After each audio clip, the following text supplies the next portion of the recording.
Good morning. কেমন আছো সবাই? আশা করছি ভীষণ ভালো আছো। আমি ভীষণ ভালো আছি। দীপার সারাদিনের সাতকাহনের আরও একটা নতুন ব্লগে সকাল থেকে স্বাগত জানাচ্ছি। আজ হচ্ছে বৃহস্পতিবার আর ঘড়িতে এখন সময় হচ্ছে সকাল 8:30। আর এই যে কিছুদিন আগে তোমাদেরকে বলেছিলাম না একটা ডেস্ক অর্ডার করা হয়েছে, সেটা এর আগেও একবার ডেলিভারি হয়েছিল, কিন্তু কিছু জিনিস মিসিং ছিল বলে ইনস্টলেশন করতে যারা এসেছিলেন তারা ওটা রিটার্ন করে দিয়েছিলেন। আর এতদিন পর গতকাল বিকালে এটা আবার ডেলিভারি হয়েছে, আর আজকে সকালবেলায় আবার ইনস্টলেশনের জন্য লোক চলে এসেছে। একে তো বৃহস্পতিবার, এই দিন সংসারের কাজের চাপটা এমনিতেই বেশি থাকে, তার মধ্যে আবার এইসব ঝামেলা, সব মিলিয়ে আজকে অনেক বেশি সময় চলে গিয়েছিল এদিকেই।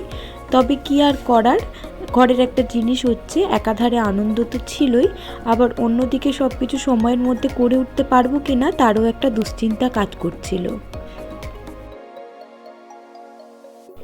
বেশ কিছুক্ষণ সময় আমি এখানে বসে এই কাজকর্মগুলো দেখছিলাম, আর বাসি কাজকর্ম সকালে ওনারা আসার আগেই আমি সেরে নিয়েছিলাম, যেহেতু গতকাল রাত্রেই কনফার্ম হয়ে গিয়েছিল যে আজকে সকালেই ওনারা আসবেন। তবে তারপরে রান্নার কাজে চলে এসেছিলাম। পুজো করতে বৃহস্পতিবার একটু বেশিই সময় লাগে, তো রান্নাবান্নাটা ঠিকঠাক সময় না কমপ্লিট করতে পারলে পুজো করতে যেতেও দেরি হয়ে যাবে, আর তারপরে আবার সকলের খাওয়া দাওয়াতেও সময় লেগে যাবে। আর চাপের উপর চাপ হয় বলে না, আজকে আবার তারই মধ্যে আমার হাজব্যান্ড এখনও বলছে ও আজকে অফিস যাবে। আর ও যখনই অফিস যায় আমি সবসময় চেষ্টা করি দুপুরের খাবার দাবারের প্রিপারেশানটা হালকা রাখতে, আর তার সাথে ওর টিফিনটা করে দিতে। তবে আজকে ও নিজেই বলল আমাকে একটু ভেন্ডি ভাজা আর রুটি করে দেবে, এটা ওর ভীষণ প্রিয় একটা পদ। আর রান্না বলতে সেরকম তো কিছু আজকে করব না, অন্য কিছুই ভেবে রেখেছিলাম আজকে রান্না করব। তবে এই পর্যায়ে এসে ভাবলাম এদিকে বেশি সময় না দিয়ে, যেহেতু টিফিন করতে হবে, আবার বৃহস্পতিবারের পুজোও রয়েছে, তো সব ভাবনা চিন্তা করে একটু পটল ভাজা করেছি, তার সাথে মাছ দিয়ে আলু দিয়ে একটা তরকারি আর পাঁচমিশালি ডাল। আজকে ওর অফিস ছিল বলে এটা কিন্তু জানা ছিল না, পরে কনফার্ম হয়েছে যে অফিস যেতে হবে, না হলে কিন্তু সকাল থেকেই কাজকর্মগুলো এগিয়ে রাখতাম, আর যে সময়টা বসে বসে ডেস্কটার ইনস্টলেশন দেখছিলাম সেটাকে অন্যভাবে কাজে লাগাতাম। তবে যাই হোক, এখন যখন বলেছে তখন তো সব কিছুই একা হাতেই করতে হবে, কিছু করার নেই।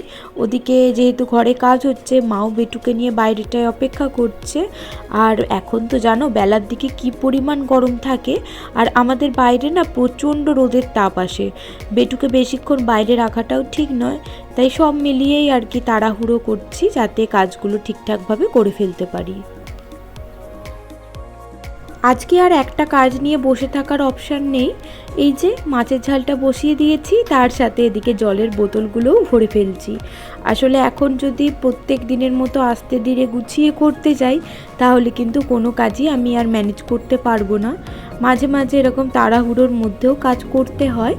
আর এখন কি বলো তো, বহুদিন ধরে এরকম রান্না বান্না কাজকর্ম করে একটা অভিজ্ঞতা হয়ে গেছে, খুব যে অসুবিধা হয় তাও নয়, তবে আগের থেকে জানা থাকলে বিষয়টা আরও ভালোভাবে করা যায়। যদি ব্লগ না করতাম আজকে, যদি শুধু এমনি কাজকর্মগুলো করতাম তাহলে হয়তো এত চাপ হতো না, আর অনেক তাড়াতাড়ি কাজগুলো করে ফেলতে পারতাম। কিন্তু যেহেতু আমি এর সাথে শ্যুট করছি সেহেতু সময়টা এমনিতেই বেশি লাগছে, আর যখন শ্যুট করা হয় না তখন একটা কাজের মাঝখানে যদি আবার অন্য কাজ করতে যাই সেক্ষেত্রে কি হয়, ওই শ্যুট করার সময় প্রবলেম হয়, এডিটিংয়ের সময়ও প্রবলেম হয়। আমরা যারা ব্লগ বানাই তারা কিন্তু জানি যে একটা ব্লগের পিছনে কী পরিমাণ পরিশ্রম থাকে। ভেন্ডিটা তখন ধুয়ে রেখেছিলাম, এখন কেটে নিচ্ছি। রান্নাবান্না মোটামুটি শেষের দিকে, আর আজকে দেখলে তো ডালটা একটু অন্যভাবে করলাম, একটু কারি পাতা ফোড়ন দিয়েছি, তার সাথে পেঁয়াজ টমেটো আর একটুখানি আদা রসুনের পেস্টও দিয়েছি। এইভাবে দেখি মাঝে মাঝে ডাল করা হয়, কখনো ট্রাই করা হয়নি, আজকে করলাম। একটু অন্যরকম হয়েছিল খেতে, কারি পাতার ফ্লেভারটা বেশ ভালো লাগছিল। আর আমি কখনোই ওই এঁটো উনুনে বা ভাত টাত রান্না হওয়ার পরেই টিফিনটা বানাই না, আমি সব সময় সব কিছু মুছে ধুয়ে পরিষ্কার করে তারপরও টিফিনটা বানাবার চেষ্টা করি। এটার একটা কারণ হচ্ছে ওদের যে রাত্রে খাবার টাইমটা থাকে সেটা হচ্ছে প্রায় 11টা 11:30, তো সব কিছু ভালো করে পরিষ্কার করে একটু দেরি করে করলে আমার মনে হয় খাবারটা নষ্ট হয়ে যাওয়ার সম্ভাবনাটা অনেক কম থাকে। তাই আমি এই যে আমার দুপুরে রান্নাবান্না শেষ করার পর গ্যাসের স্ল্যাব থেকে শুরু করে বাসন কোসন যা ছিল সেগুলোকে মেজে আগে পরিষ্কার করে নিচ্ছি। আজকে ওকে টিফিনে যা দেব তার প্রিপারেশান মোটামুটি কমপ্লিট। একদিকে আমি ঢ্যাঁড়সটা ভেজে রেখেছি আর এই বিভিন্ন কাজকর্মের ফাঁকে আটাটাও মেখে নিয়েছি। আর একটা ডিম সেদ্ধ দেওয়াই থাকে আমাদের প্রত্যেক দিনের ভাতের মধ্যে। কোন দিন অফিস যাবে বা না যাবে, অথবা যদি নাও যায় তো ডিম সেদ্ধটা থাকে, কেউ না কেউ খেয়ে নেয়। আজকেও দেয়া ছিল, তাই খুব একটা অসুবিধা হবে না।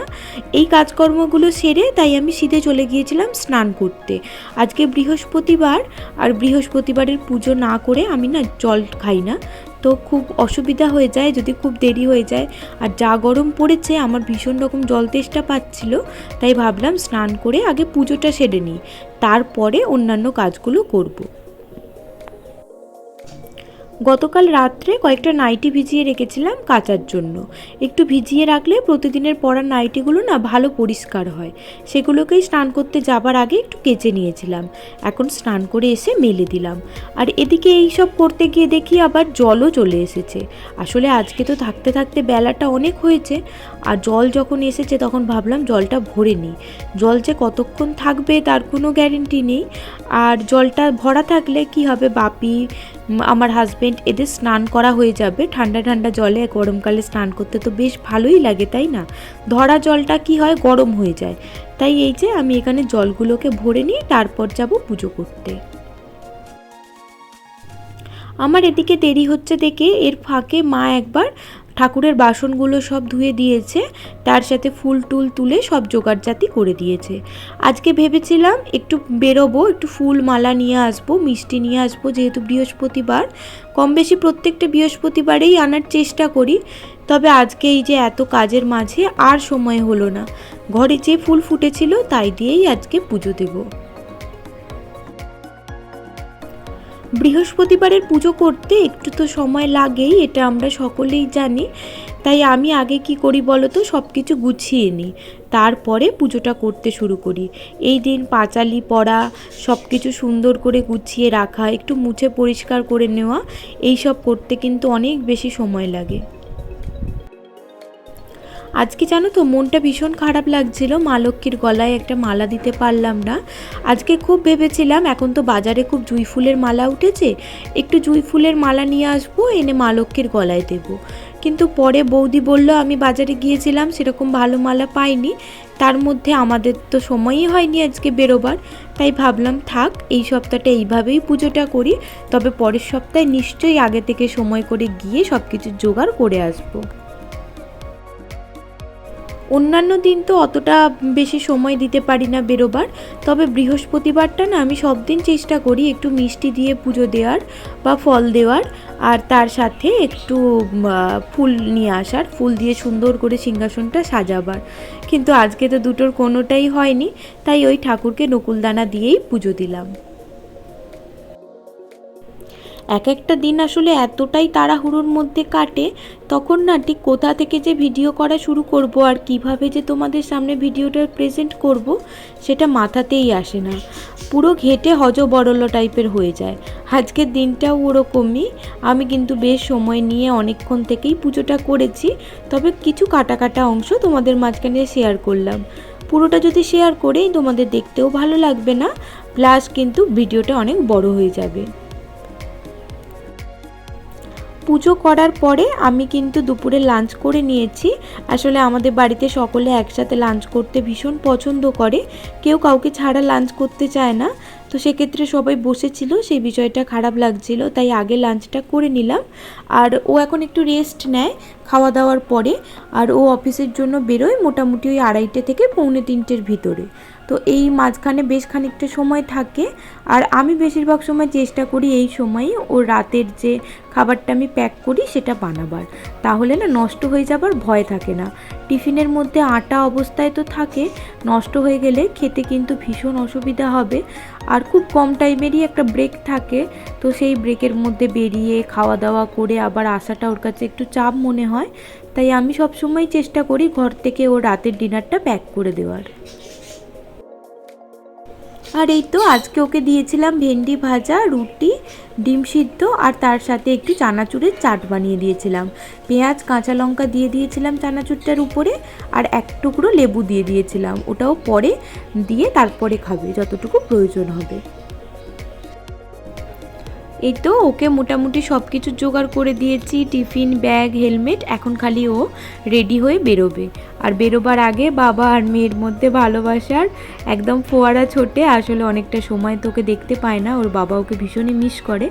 আর ও তো এখন ভীষণ ছোট, অতটা বুঝতে শেখেনি, তবে তাও পাপাকে এতটাই মিস করে, মাঝে মধ্যে কিন্তু কান্নাকাটি করে।